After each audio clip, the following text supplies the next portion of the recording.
दोस्तों हम सब ने स्कूल में बहुत सारे सब्जेक्ट्स पढ़े। हमने ज्योग्राफी, सिविक्स, इकोनॉमिक्स और भी काफ़ी सारे सब्जेक्ट्स, अकाउंट्स हो गया, कुकिंग हो गया, होटल मैनेजमेंट, हम बहुत सारे सब्जेक्ट स्कूल में पढ़ते हैं। लेकिन हम एक चीज़ स्कूल में पढ़ना भूल जाते हैं, या हम ये कहें कि एक चीज़ स्कूल हमें सिखाने को भूल जाते हैं, और वो है इन्वेस्टमेंट। हम ये नहीं समझ पाते हैं, हम ये नहीं सीख पाते हैं कि आखिर इन्वेस्टमेंट का हमारी ज़िंदगी में क्या रोल है, हम इन्वेस्टमेंट को कैसे कर सकते हैं, कैसे इन्वेस्टमेंट जो है वो हमारी इकोनॉमी के लिए बेसिकली ज़रूरी है, किसी देश की अर्थव्यवस्था के लिए ज़रूरी है, किसी देश की जीडीपी के लिए भी ज़रूरी है। जब हम देशभक्ति की बात करते हैं, हम समाज की, सोसाइटी की, अपने देश की बात करते हैं, तो वहाँ हमारा ये जानना भी बहुत महत्वपूर्ण है कि किसी देश के जो बिज़नेस होते हैं वो बेसिकली उसको एक ऊंचाई तक लेकर जाते हैं। जो बिज़नेस है वो उस देश की जीडीपी को बढ़ाने का काम करता है, वो उस देश में रोज़गार पैदा करने का काम करता है, वो उस देश की इकोनॉमी को ग्रोथ करने का काम करता है। तो हमें ये समझना बहुत ज़रूरी है कि कोई भी जो बिज़नेस ग्रोथ करेगा तो उस देश की इकोनॉमी ग्रोथ करेगी, उस देश की जीडीपी ग्रोथ करेगी, और उस देश के जो लोगों का रहन सहन है, या वो देश जो है वो तरक्की के मार्ग पर आगे बढ़ता रहेगा। तो आज की इस वीडियो में हम सीखेंगे कि इन्वेस्टमेंट, आप किस तरीके से आप इन्वेस्टमेंट कर सकते हो, आपको इन्वेस्टमेंट क्यों करनी चाहिए, और किस तरीके से इन्वेस्टमेंट के ज़रिए आप अपनी ज़िंदगी को बेहतर बना सकते हो। ये सारी बातें हम इस वीडियो में सीखने वाले हैं। आज की जो हमारी बुक है वो एक बहुत ही कमाल की बुक है, जिस बुक का नाम है लर्न टू अर्न, और इस बुक को लिखा है पीटर लिंच ने। ऑथर इस बुक में बहुत ही कमाल की बात बताते हैं। अगर आपको इन्वेस्टमेंट सीखनी है, अगर आप इन्वेस्टमेंट के बारे में जानना चाहते हो, तो इन्वेस्टमेंट के ऊपर ये एक बहुत ही बढ़िया बुक है। सबसे अगर मैं कहूँ कि ये one of the best book है अगर आप इन्वेस्टमेंट सीखना चाहते हो। ये आपको इन्वेस्टमेंट को इतनी बारीकी से सिखाती है बुक कि मोस्टली लोग ये सोचते हैं कि इन्वेस्टमेंट के करने के लिए कोई बहुत बड़ी डिग्री होनी चाहिए, आपको एमबीए या पीजीडीएम या सीए कुछ आपको कोर्स करना पड़ेगा, तब आप बेसिकली इन्वेस्टमेंट सीख सकते हो। लेकिन पीटर लिंच कहते हैं कि आप कुछ बेसिक कॉमन सेंस का यूज़ करके आप इन्वेस्टमेंट अपनी स्टार्ट कर सकते हो। आप चाहे छोटे शहर से हो, बड़े शहर से हो, आपने कितनी भी पढ़ाई की है, ज़्यादा पढ़ाई की है, कम पढ़ाई की है, आप इन्वेस्टमेंट अपनी जर्नी शुरू कर सकते हो। बस सिंपल कुछ बातों का आपको ध्यान रखना है।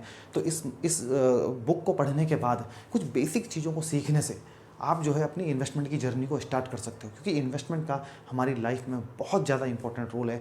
अगर हम अपने देश की ग्रोथ चाहते हैं, अगर हम अपने देश के बिज़नेस को आगे बढ़ाना चाहते हैं, अपनी जीडीपी को आगे बढ़ाना चाहते हैं, तो हम सबको इसमें भागीदार बनना चाहिए। जब हम किसी बिज़नेस में इन्वेस्ट करते हैं, अपने पैसे को बेसिकली किसी बिज़नेस की ग्रोथ में लगाते हैं, तो जब वो बिज़नेस बढ़ता है तो उसके साथ साथ देश की अर्थव्यवस्था बढ़ती है, और उसके साथ साथ हमारे पैसे की ग्रोथ होती है, और हमारी ज़िंदगी में बेसिकली बदलाव आता है। तो हमको इन्वेस्टमेंट को सीखना बहुत ज़रूरी है। तो आज की इस बुक में हम यही चीज़ें सीखने वाले हैं कि कैसे इन्वेस्टमेंट से आप अपनी ज़िंदगी को बदल सकते हो, और कैसे कुछ बेसिक पॉइंट्स को ध्यान में रखते हुए आप भी अपनी इन्वेस्टमेंट की जर्नी स्टार्ट कर सकते हो। इससे पहले आपने इन्वेस्टमेंट की हो या ना की हो, इस बुक के बाद आपकी इन्वेस्टमेंट के प्रति जो सोच है वो पूरी तरह से आपकी बदलने वाली है, और आप यकीन मानो आप अपनी इन्वेस्टमेंट की जर्नी को स्टार्ट करने वाले हो। दोस्तों चलिए शुरू करते हैं आज की वीडियो। सबसे पहले समझते हैं कि कैपिटलिज्म के बारे में। देखिए, जब बहुत से लोग क्या सोचते हैं कि जो कोई कंपनी है, बेसिकली जब कोई कंपनी है तो वो कंपनी मतलब कोई बहुत बड़ी बिल्डिंग है, या कोई बहुत बड़ा जैसे कोई ऑफिस होता है, उसको हम कंपनी बोलते हैं। देखो, जब दो लोग या उससे ज़्यादा लोग जो हैं वो किसी बिज़नेस को मिलकर करना चाहते हैं, तो वो क्या करते हैं, कंपनी को बनाते हैं। बेसिकली कंपनी कोई बड़ी बिल्डिंग नहीं होती, बड़ा ऑफिस नहीं होता।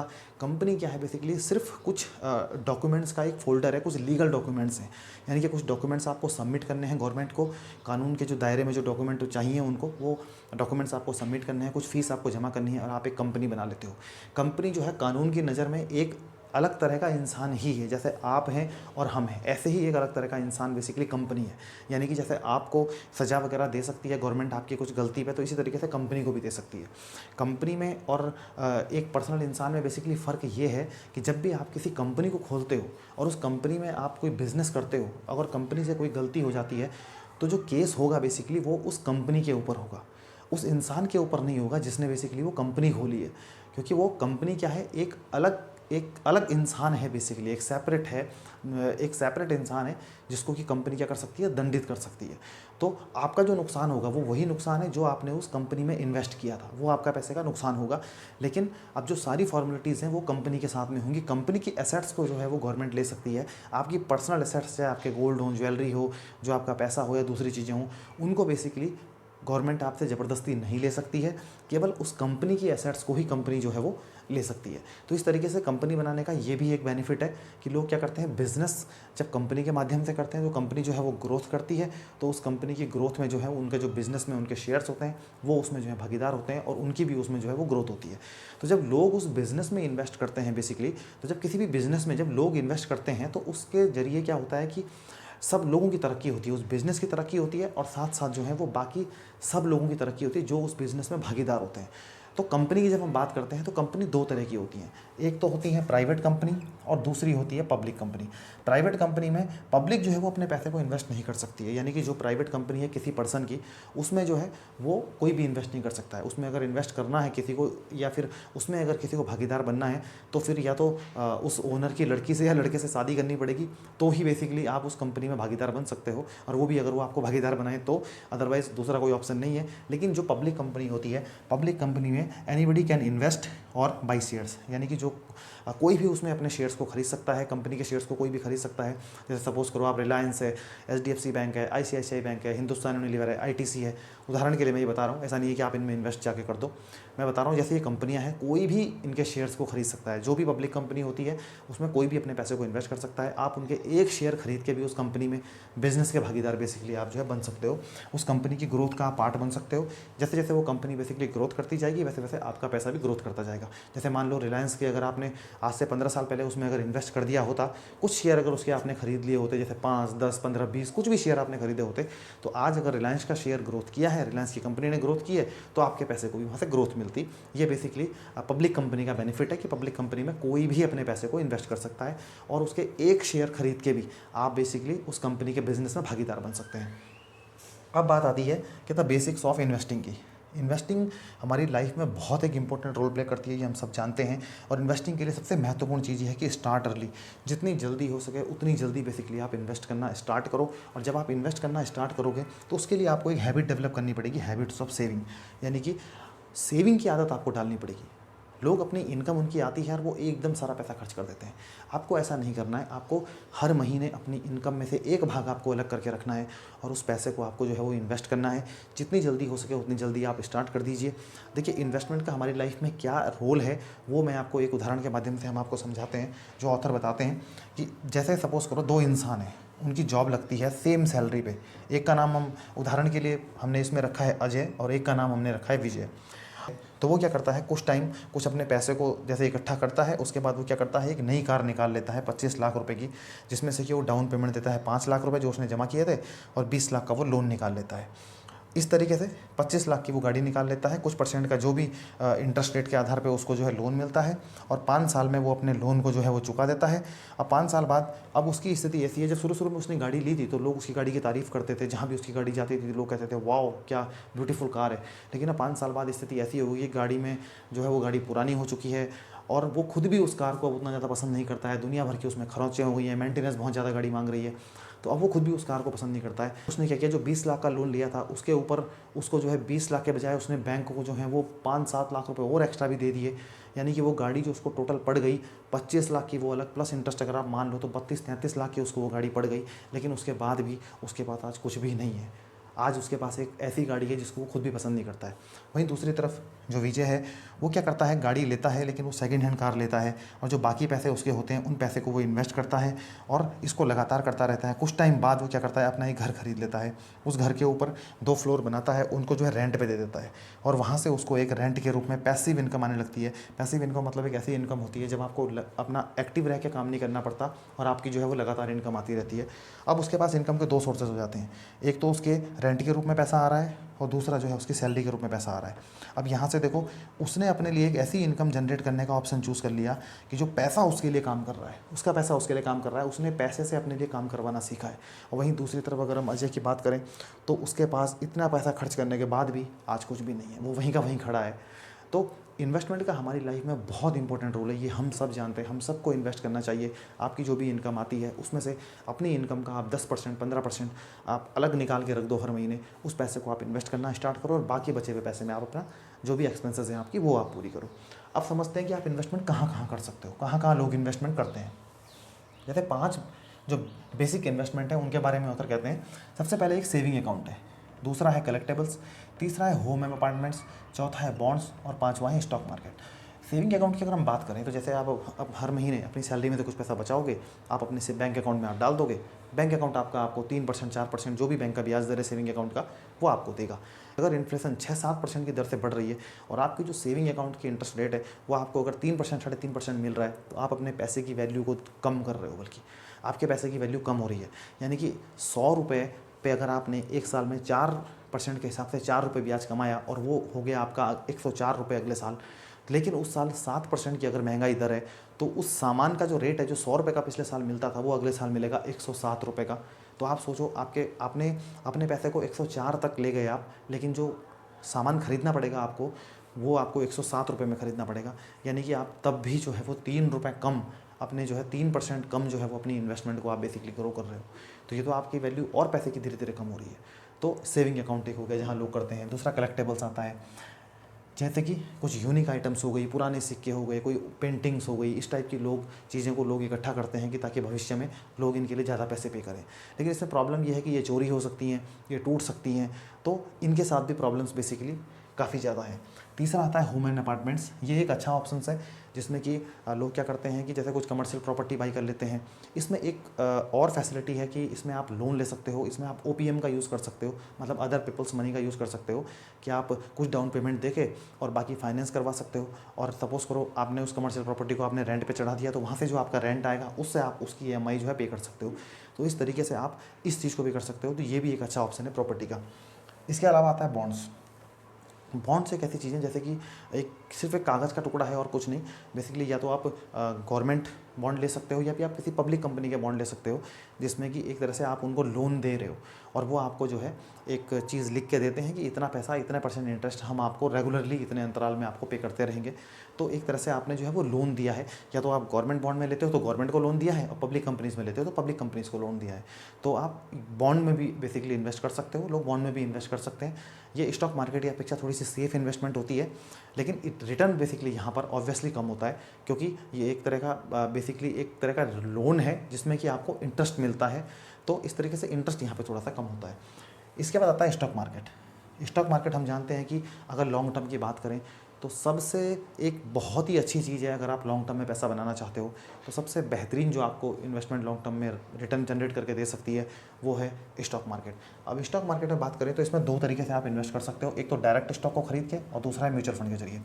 डायरेक्ट स्टॉक की बात करें तो जब आप डायरेक्ट किसी कंपनी का शेयर खरीदते हो तो आप उस कंपनी में एक बिजनेस के ओनर बन जाते हो। बेसिकली आप उस कंपनी में जब ग्रोथ होती है तो आप उस ग्रोथ के पार्ट होते हो। आप जो है बहुत छोटे से कम से आप बेसिकली उसमें शुरुआत कर सकते हो। यानी कि अगर आप स्टेट बैंक ऑफ इंडिया का शेयर खरीदना चाहते हो तो आप जो एक शेयर का प्राइस है स्टेट बैंक ऑफ इंडिया का, तो आप उससे भी अपनी स्टार्ट कर सकते हो। आप रिलायंस का एक शेयर खरीद सकते हो जो रिलायंस के एक शेयर का प्राइस है। आप ICICI बैंक का एक शेयर खरीद सकते हो जो कि उसके एक शेयर का प्राइस है।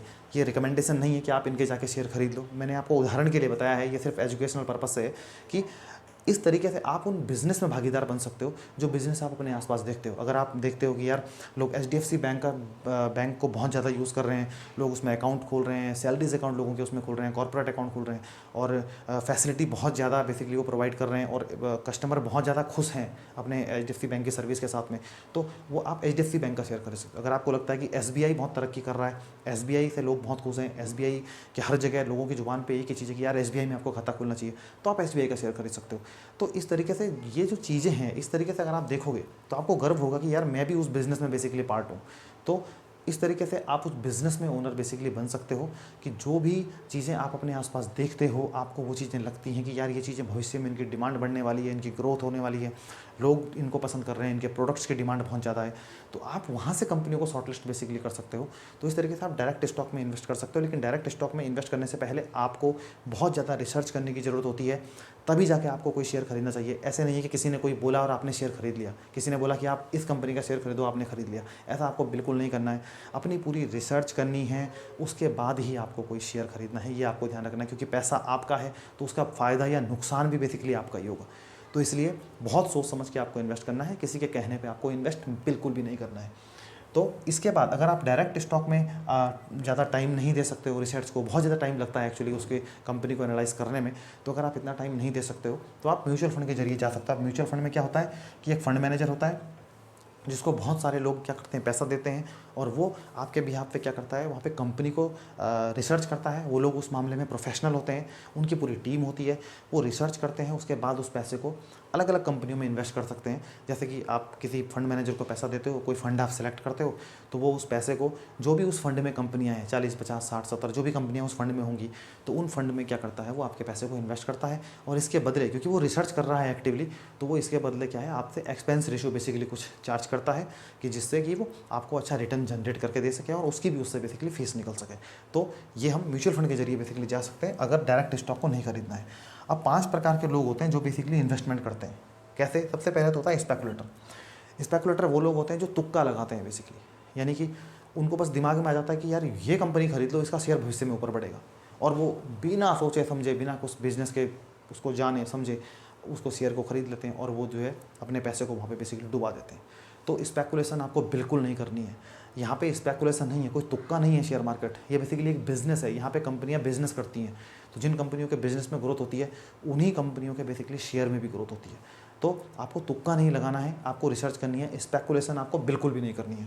दूसरे होते हैं टिप्स वाले लोग, कहीं से उनको टिप्स मिल जाती है, यूट्यूब से, सोशल मीडिया से, फेसबुक से, इंस्टाग्राम से, कहीं से टिप्स मिल गई, किसी ने कह दिया कि ये वाला शेयर खरीद लो, ये ऊपर जाने वाला है, उस शेयर में पैसा लगा देते हैं बिना सोचे समझे और भविष्य में वहाँ से नुकसान होता है उनको। तो टिप्स के बेस पे आपको बिल्कुल भी इन्वेस्ट नहीं करना है, ये आपको ध्यान रखना है। तीसरा है कि बिज़नेस के न्यूज़पेपर से या फिर न्यूज़ चैनल से, न्यूज़ चैनल में जिस शेयर के बारे में कहा जाए कि आप वो शेयर खरीद लो, आप वो शेयर खरीद लेते हो, आपको अपनी रिसर्च करनी है। वो आपको अगर बता रहे हैं तो वो उनका पॉइंट ऑफ व्यू है, लेकिन आपको अपनी रिसर्च करनी है कि क्या आपके हिसाब से वो चीज़ सही है या नहीं है। आपको अपनी रिसर्च करनी है, तब आपको शेयर खरीदना है। तो आपको इससे भी दूर रहना है ब्रोकर के कहने पे। ब्रोकर क्या होता है बेसिकली, ब्रोकर को तो ब्रोकरेज चाहिए, तो वो आपको उन शेयर्स को बेसिकली बाई करने के लिए ज़्यादा हो सकता है कहे कि जिन शेयर में आपको उसको कमीशन ज़्यादा मिल रहा हो। तो इसलिए आपको ब्रोकर्स के कहने पे भी ब्लाइंडली बिलीव नहीं करना है। हाँ, आपके ब्रोकर ने आपको कोई चीज़ सजेस्ट की है तो अब आप उसके ऊपर अपनी रिसर्च करो, उसके बाद आप बेसिकली उस कंपनी में अपने पैसे को इन्वेस्ट करो। सिर्फ कहने पे आप इन्वेस्ट मत करो। और आखिरी में जो लोग आते हैं वो आते हैं ओन रिसर्च वाले। यही लोग होते हैं जो स्टॉक मार्केट में बेसिकली जिनके सफलता के बहुत ज़्यादा चांस होते हैं, क्योंकि वो अपनी रिसर्च करते हैं, एनालाइज करते हैं और उसके बाद ही वो किसी स्टॉक में बेसिकली अपना पैसा इन्वेस्ट करते हैं। अब आती है बात कि how to choose good stock, कि अच्छे स्टॉक को कैसे सिलेक्ट करें अगर आपको स्टॉक मार्केट में अच्छा पैसा बनाना है। तो ये इसमें कोई बहुत बड़ी डिग्री की ज़रूरत नहीं है। ऑथर कहता है कि बहुत एक कॉमन सेंस का यूज़ करके बेसिकली आप अच्छे स्टॉक को बेसिकली चूज़ कर सकते हो।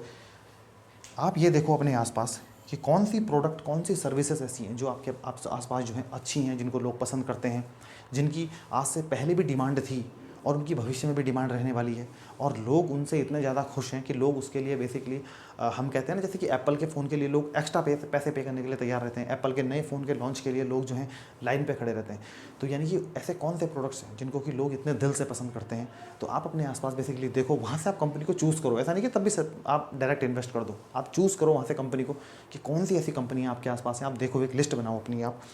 जैसे कि अब मान लो, अब अपनी डेली की ज़िंदगी में आप देखो कि डेली की ज़िंदगी से क्या क्या आपकी ज़िंदगी से कुछ स्टॉक निकल सकते हैं क्या। आप देखो, आप मॉर्निंग में सुबह उठते हो, आप कोलगेट आप कौन सा यूज़ करते हो, या मैक्सिमम लोग कौन सा कोलगेट यूज़ करते हैं जिससे वो खुश हैं। शूज़ मैक्सिमम लोग कौन सा पहन रहे हैं, कौन से शूज़ जो हैं वो उनकी डिमांड लगातार बढ़ती जा रही है। कौन से ऐसे आउटलेट हैं जिनसे कि आप लगातार जो है वो सामान लोग बाई करते हैं, चाहे वो रिलायंस है, चाहे वो दूसरे स्टोर हैं, कहाँ से लोग बाई कर रहे हैं। आप वो देखो, आप एसी सबसे ज़्यादा लोग कौन सा यूज़ कर रहे हैं, किस एसी की डिमांड बेसिकली पहले भी थी, आज भी है, और उसके प्रोडक्ट ऐसे हैं जो भविष्य में भी बेसिकली रहेंगे।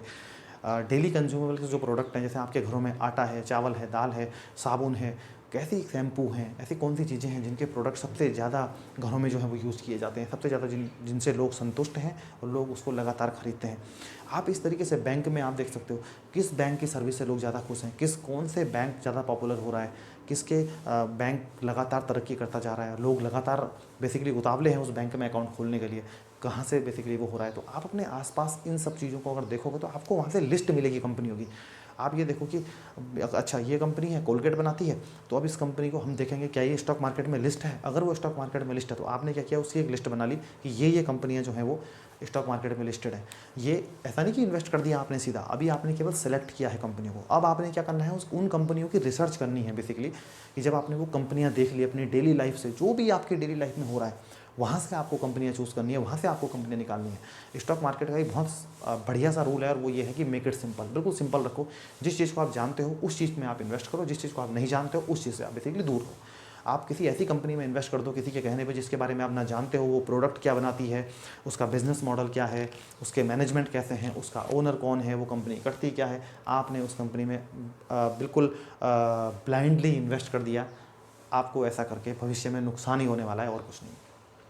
तो अब आपने जब लिस्ट बना दी बेसिकली इन स्टॉक्स की, अब उसके बाद आपको क्या करना है कि अपनी रिसर्च करनी है कि वो बेसिकली कौन सी ऐसी कंपनियां हैं जो आपके पैरामीटर्स पर खड़ी उतरती हैं। जैसे कि उस बिज़नेस में ग्रोथ क्या है, क्या पिछले 5 सालों में 10 सालों में बिज़नेस में लगातार ग्रोथ हो रही है क्या नहीं हो रही है। कंटिन्यूसली अगर बिज़नेस में ग्रोथ हो रही है तो वो एक बहुत अच्छा सिग्नल है।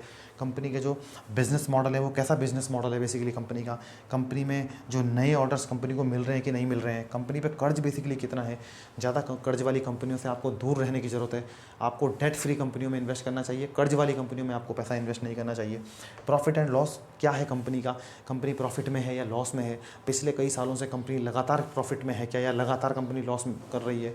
तो आपको इन चीज़ों का ध्यान रखना है। अब अपने प्रॉफिट्स क्या कंपनी क्या कर रही है, कंपनी अपने प्रॉफिट्स को बिजनेस में इन्वेस्ट कर रही है, उनसे डिविडेंड पे कर रही है, या उस प्रॉफिट से क्या कर रही है, अपने लिए नई नई गाड़ियाँ खरीद रही है, अपनी लग्जरी लाइफ को मेंटेन कर रहे हैं। जो प्रमोटर्स हैं वो क्या कर रहे हैं बेसिकली उस प्रॉफिट का, तो ये भी बेसिकली देखने वाली बात होती है।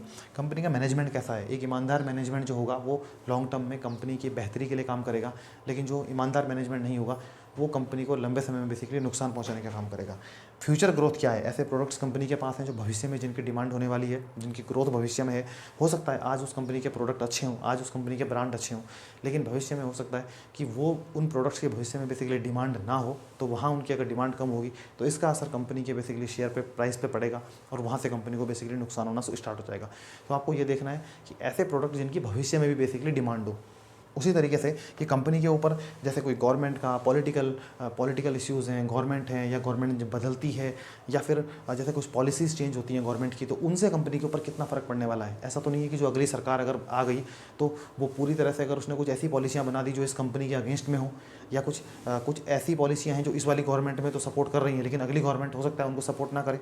तो ऐसी भी आपको फैक्टर को ध्यान में रखने की ज़रूरत है कि कितना असर गवर्नमेंट की पॉलिसीज़ का उस कंपनी पे पड़ता है बेसिकली, ये भी ध्यान रखने की ज़रूरत है।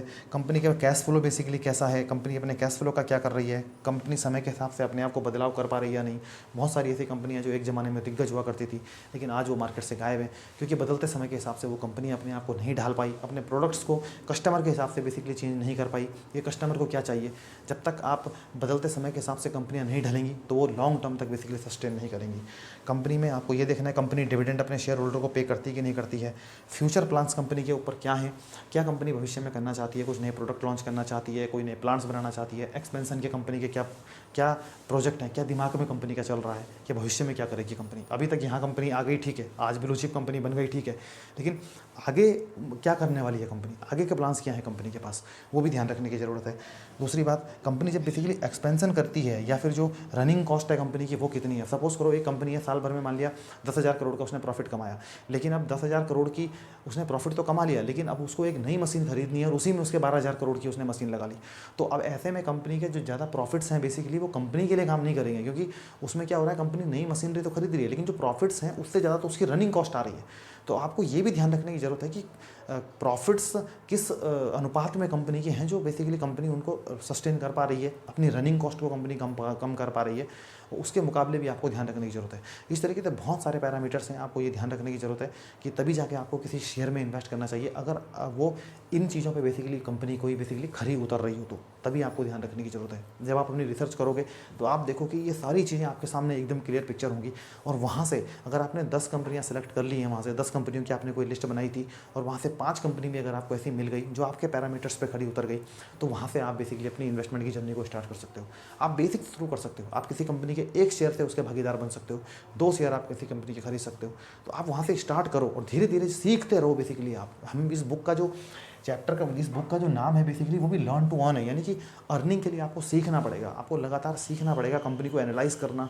आप सीखते रहो कैसे, आप धीरे धीरे करके क्या होगा, हो सकता है आप कुछ गलतियाँ भी करोगे लेकिन उन गलतियों से आप सीखोगे और धीरे धीरे करके आप जब आगे बढ़ोगे तो आपका जो सीखना है वो लगातार बढ़ता जाएगा और इस तरीके से आप एक अच्छे स्टॉक्स को धीरे धीरे करके पिक करना सीख जाओगे। लेकिन सीखना बहुत ज़रूरी है, टिप्स के बेस पे, किसी के कहने पे आपको बेसिकली इन्वेस्टमेंट नहीं करनी है। कभी कभी बेसिकली ये होता है कि कुछ अच्छी कंपनियां होती हैं, उनके जो शेयर प्राइस होते हैं वो कभी कभी कुछ टेम्प्रेरी प्रॉब्लम्स के कारण बेसिकली गिर भी जाते हैं। तो एक अच्छा इन्वेस्टर होने के नज़रिए से आपको ये पता होना चाहिए कि किस कंपनी में आपको इन्वेस्ट करना चाहिए, कब किस कंपनी में आपको इन्वेस्ट करना चाहिए। कि कभी कभी कंपनी डिस्काउंट में अगर मिल रही है, अभी कोविड के टाइम पे हमने देखा था कि बहुत सारी ब्लू चिप कंपनियां थी जो डिस्काउंट पे ट्रेड कर रही थी, यहाँ तक कि 40% तक नीचे उनके शेयर जो थे ट्रेड कर रहे थे। जिसने वहाँ अपने पैसे को इन्वेस्ट किया उसने वहाँ से बहुत ज़्यादा पैसा बनाया। ऐसे ही पीटर लिंच कहते हैं कि 1993 में जॉनसन एंड जॉनसन की वो बात कर रहे थे कि जॉनसन एंड जॉनसन का जो शेयर प्राइस था $57 से गिर के $39 पे आ गया। अब ऐसा क्यों था कि जॉनसन एंड जॉनसन का शेयर प्राइस क्यों गिर रहा था? सबको लग रहा था कि बेसिकली ये कंपनी में प्रॉब्लम्स हैं, इस वजह से ऐसा हो रहा है। लेकिन पीटर लिंच ने जब उसकी रिसर्च करी तो उनको पता चला कि कंपनी लगातार प्रॉफिट में थी, लगातार कंपनी ग्रोथ कर रही थी, अपने शेयर होल्डर को पिछले 32 सालों से लगातार डिविडेंड दे रही थी। 10 साल में उसने अपनी सेल्स ग्रोथ को भी डबल कर दिया था।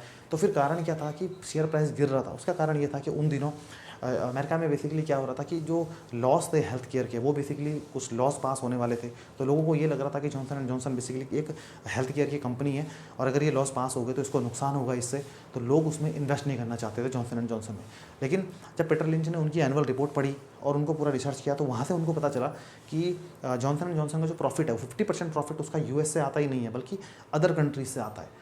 तो और जो 50% प्रॉफिट यूएस से भी है उसमें से भी 20% जो प्रॉफिट है वो है जो वो दूसरे प्रोडक्ट से आता है हेल्थ केयर के अलावा। जैसे कि उसके ब्यूटी प्रोडक्ट्स हो गए, जैसे क्रीम्स वगैरह, शैम्पू वगैरह हो गए, वहाँ से बेसिकली उनका जो प्रॉफिट आता है। तो इस तरीके से अगर वो लॉस पास भी हो जाते कानून तो उसका जॉनसन एंड जॉनसन पे कोई खास फर्क पड़ता नहीं, उसका शेयर तब भी बेसिकली ऊपर जाना था, तब भी उस कंपनी को प्रॉफिट होना था। लेकिन लोग बेसिकली ये सोच रहे थे, क्योंकि जानकारी का अभाव होता है, तो लोगों को लग रहा था कि हेल्थ केयर के जो कानून बन जाएंगे उनसे बेसिकली इसको नुकसान होगा। तो पीटर लिंच ने जब उसकी पूरी रिसर्च करी, उनको समझ में आ गया कि इन कानूनों से इस कंपनी को कोई नुकसान नहीं होगा। तो पीटर लिंच ने वहाँ पे अपनी इन्वेस्टमेंट करी और 18 महीने के अंदर अंदर उनकी जो इन्वेस्टमेंट थी वो डबल हो गई। जिसने भी उस समय इन्वेस्टमेंट करी वो 18 महीने में उनकी इन्वेस्टमेंट डबल हो गई।